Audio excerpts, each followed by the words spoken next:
Find the perfect ride for you today with the New Year New Ride sales event at Guam Auto Spot. Get behind the wheel of the 2024 Outlander Sport, starting at just $22,995 or only $156 per paycheck. Visit GuamAutospot.com or call 671-478-AUTO.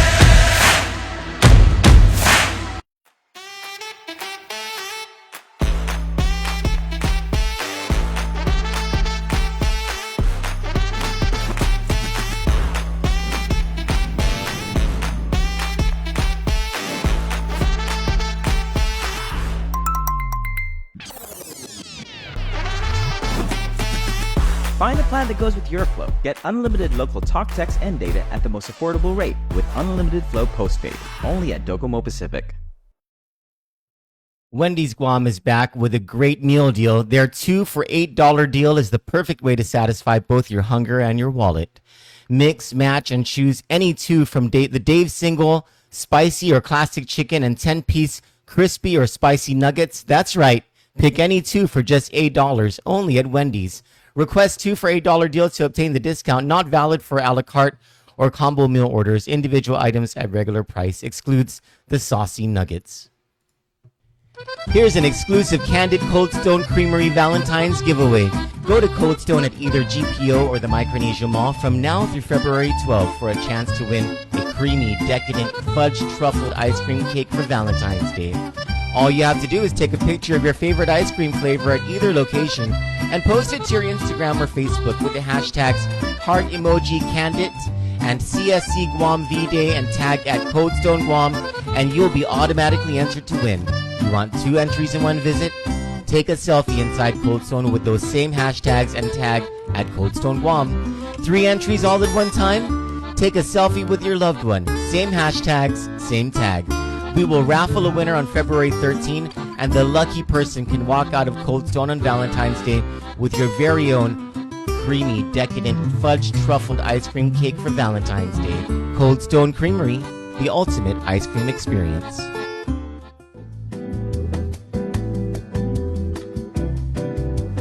This news is brought to you by 76 Circle K Guam.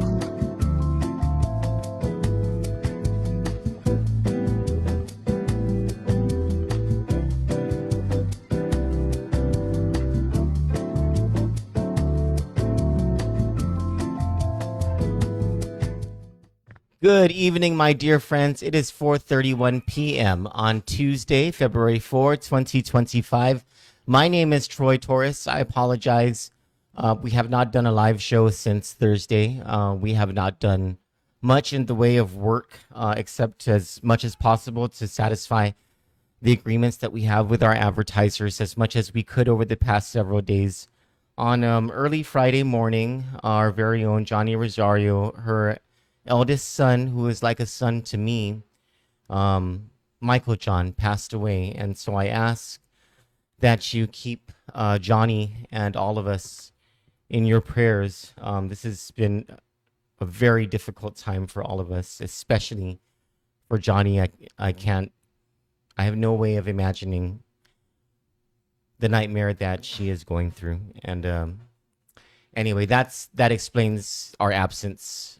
Since you might have noticed, we haven't done anything since Friday. Um, so I might not be as focused. My mind is in a fog. But I know that I need to focus.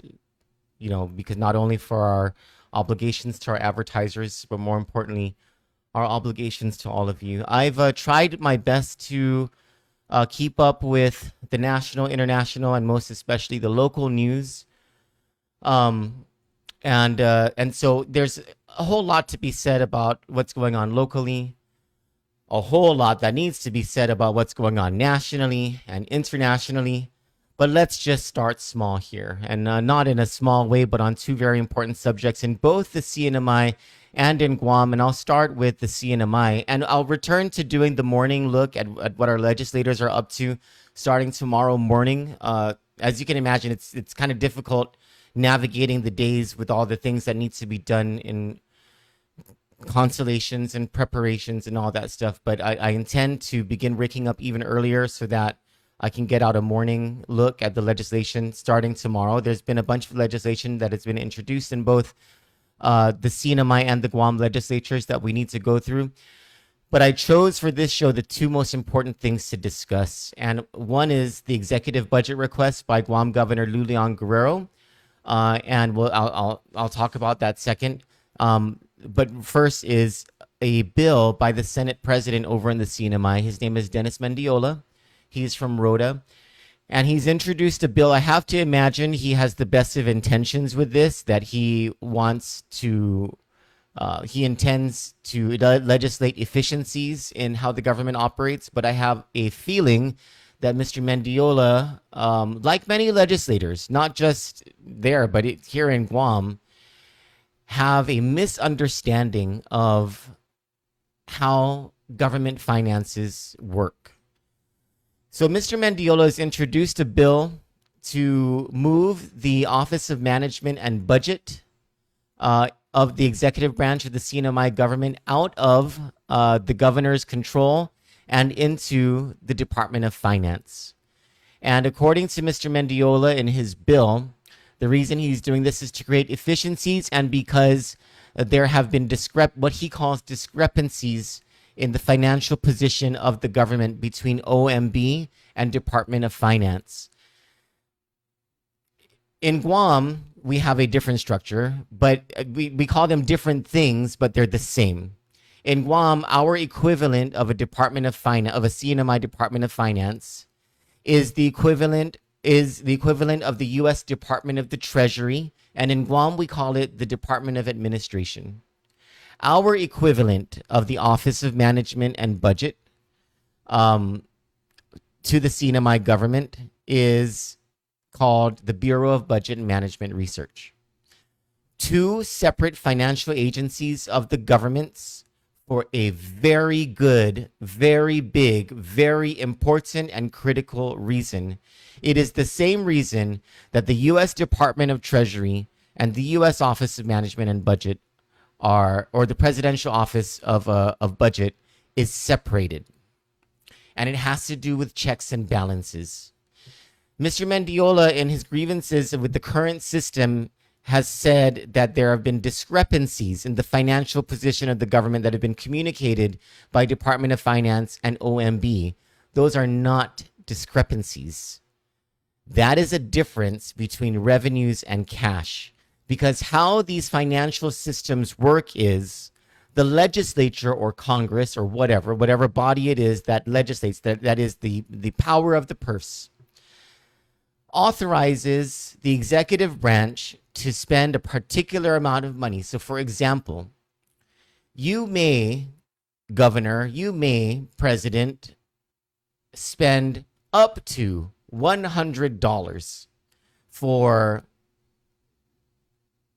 to purchase pencils. Let's say that's an example, right? The job of the budget office is the executive budget office is to authorize the Department of Treasury in the States, the Department of Finance, that's in the CNMI, or the Department of Administration, that's in Guam, to spend the money. to actually write the check. And your budget office tallies what the check writers are able to write based on what the legislature has authorized.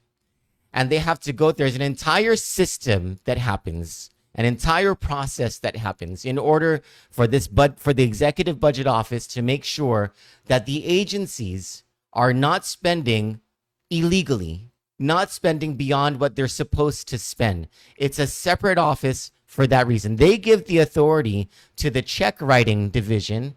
In this case, in CNMI, the Department of Finance. In our case in Guam, the Department of Administration. In the case of the U.S. government, the U.S. Department of the Treasury. These agencies do not make budgetary decisions. They do not determine how much they are allowed to spend. They get their authority from the budget office.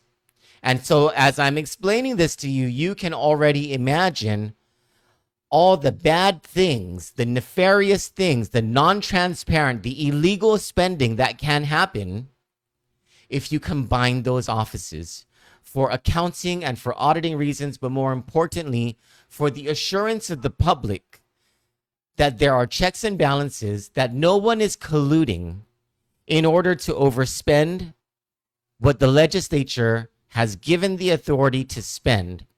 This is why there are two separate offices. So when the Senate president introduced this bill and I saw it and I read it and I thought, this is a gigantic mistake.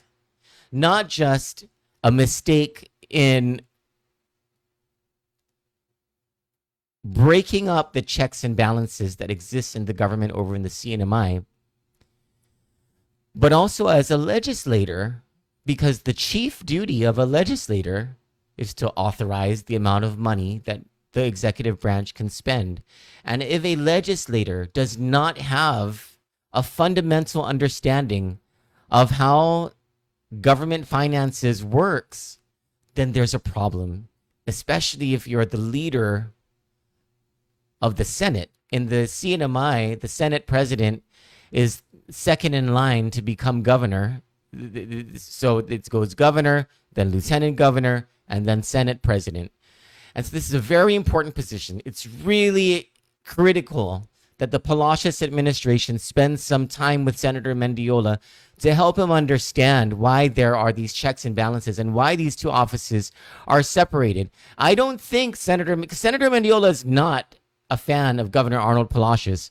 I don't think he understands that by doing this, he is gifting the governor and any governor after Governor Palacios a tremendous amount of power that if no one's watching, but when I say no one, I mean the media or the auditors, if no one's watching, there can be a whole lot of barbarias that goes on in the government. It's a very bad thing to do.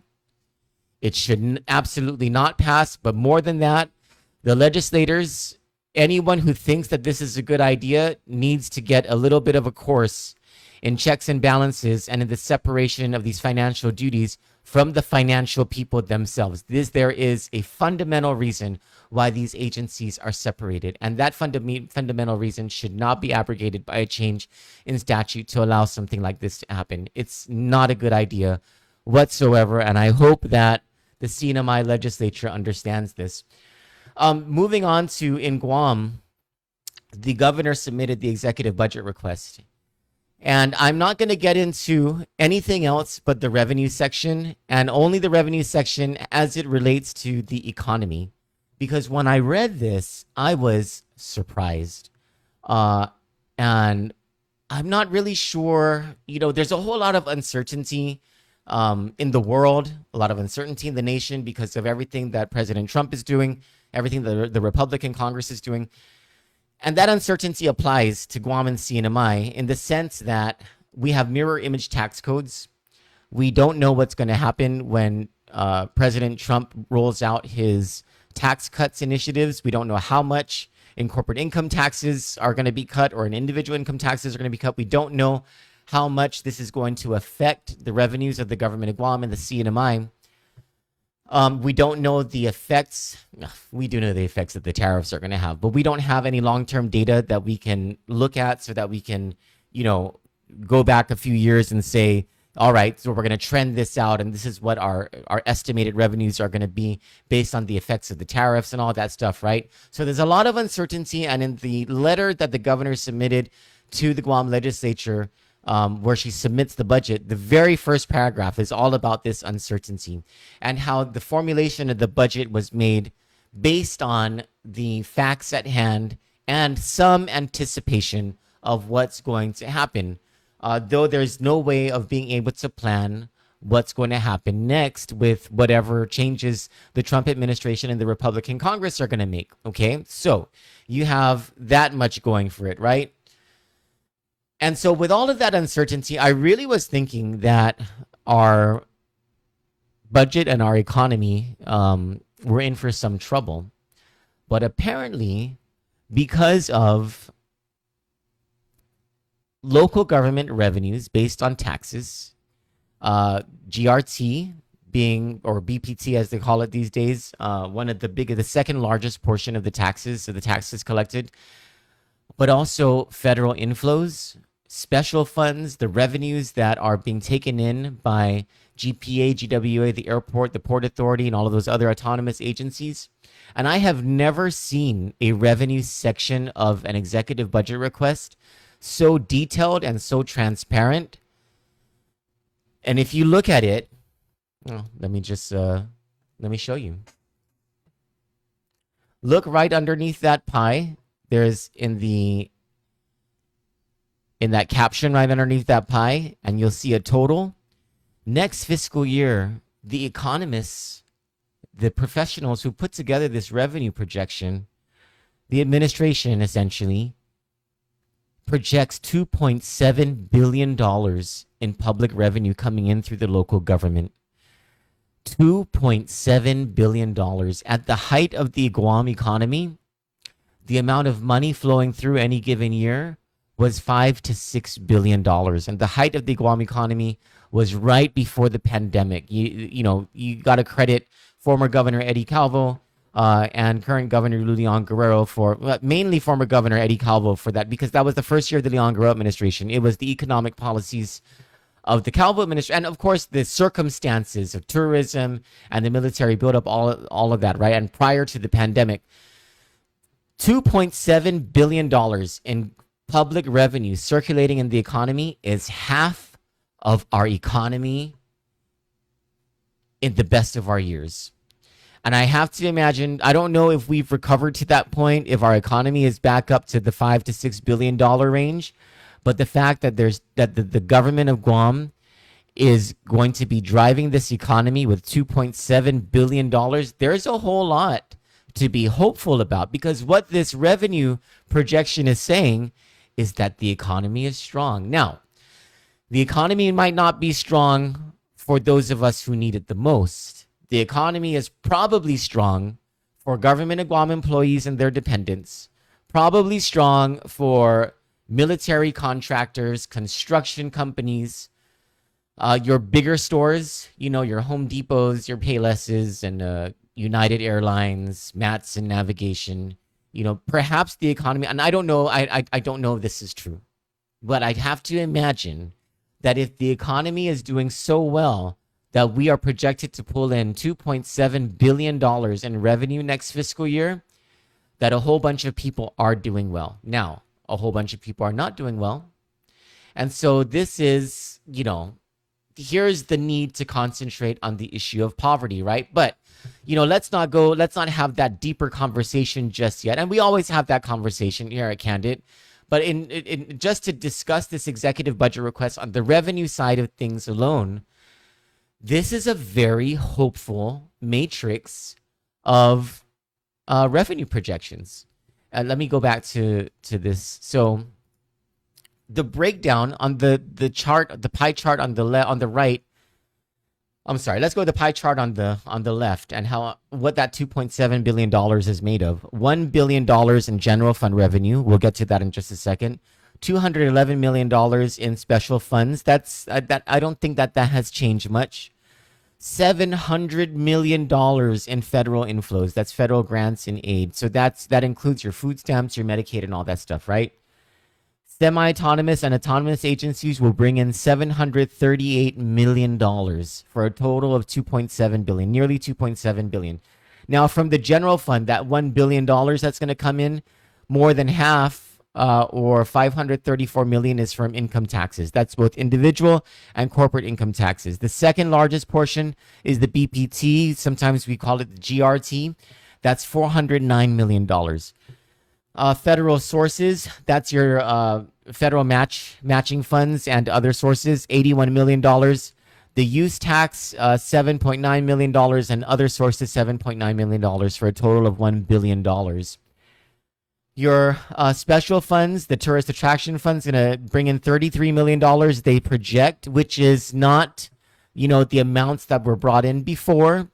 But if I'm not mistaken, this is higher than this year. So this means, if this is higher than this year, this means that the Leon Guerrero administration and its economists anticipate an increase in tourism next fiscal year, which is wonderful news.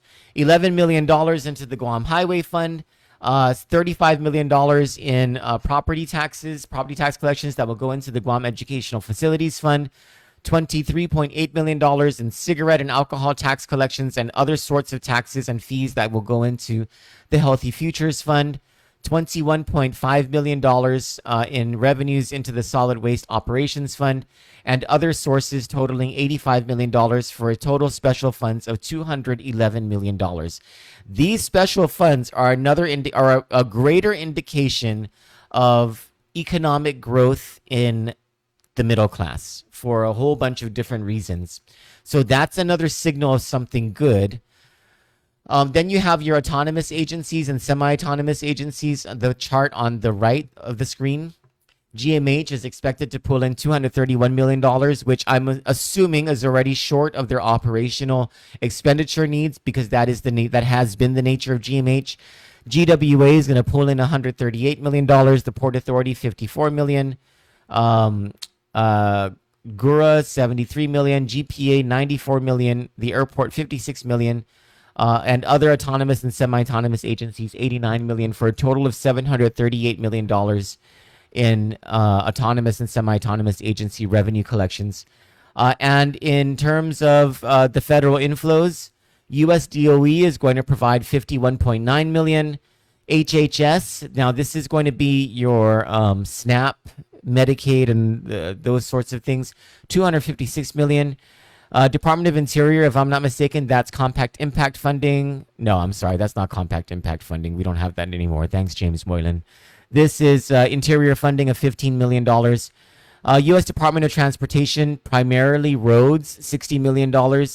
U.S. Department of Agriculture, $171 million, and others, $144.9 million, for a total of $700.4 million in federal inflows into the government of Guam. So,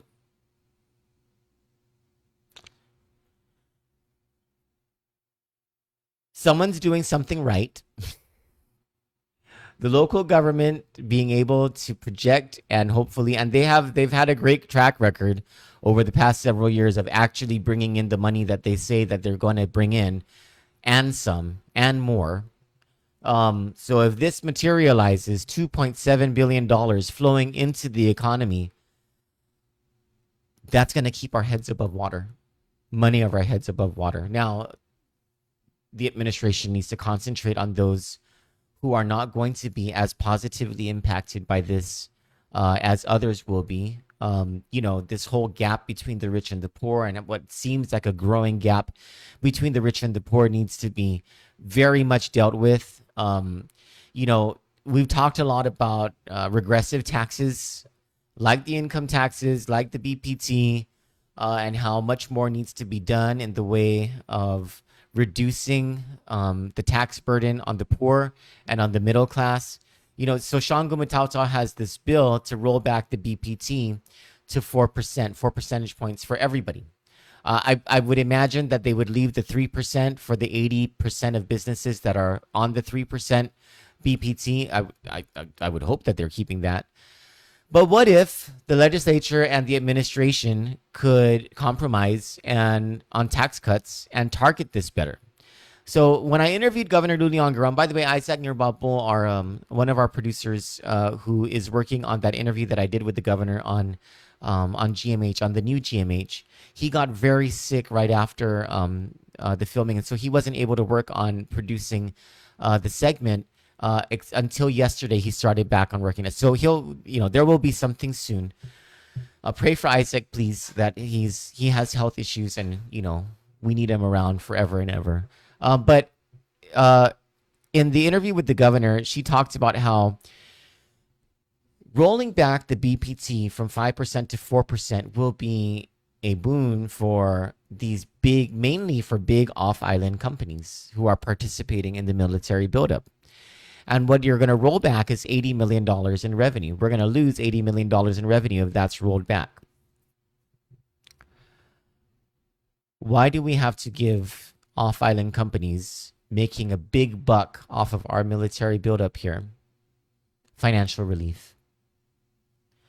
If we're going to talk about tax cuts, and if we're going to talk about lifting the burden on our people, I say target tax relief to those who need it the most, to the working class, to the poor, those of us who are affected the most because we buy food, we buy medicine, we go to the doctor, sometimes we buy clothes.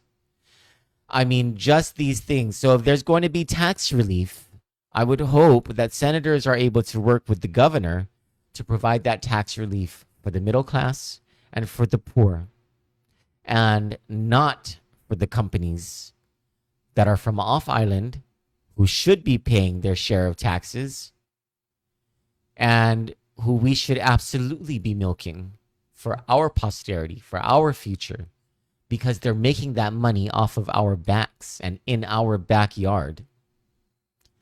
So I don't agree with reducing the BPT from 5% to 4%, especially if it is going to affect primarily big off-island corporations.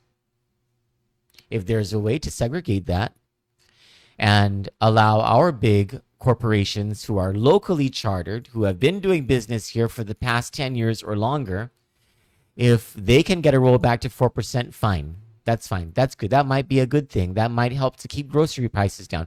I would have to imagine that Payless is in that bracket, or Cost You Less would be in that bracket, or 7-Day Supermarket. And perhaps they should be able to receive the tax relief so that hope that they don't have to increase prices on us. Maybe they can reduce prices on our groceries.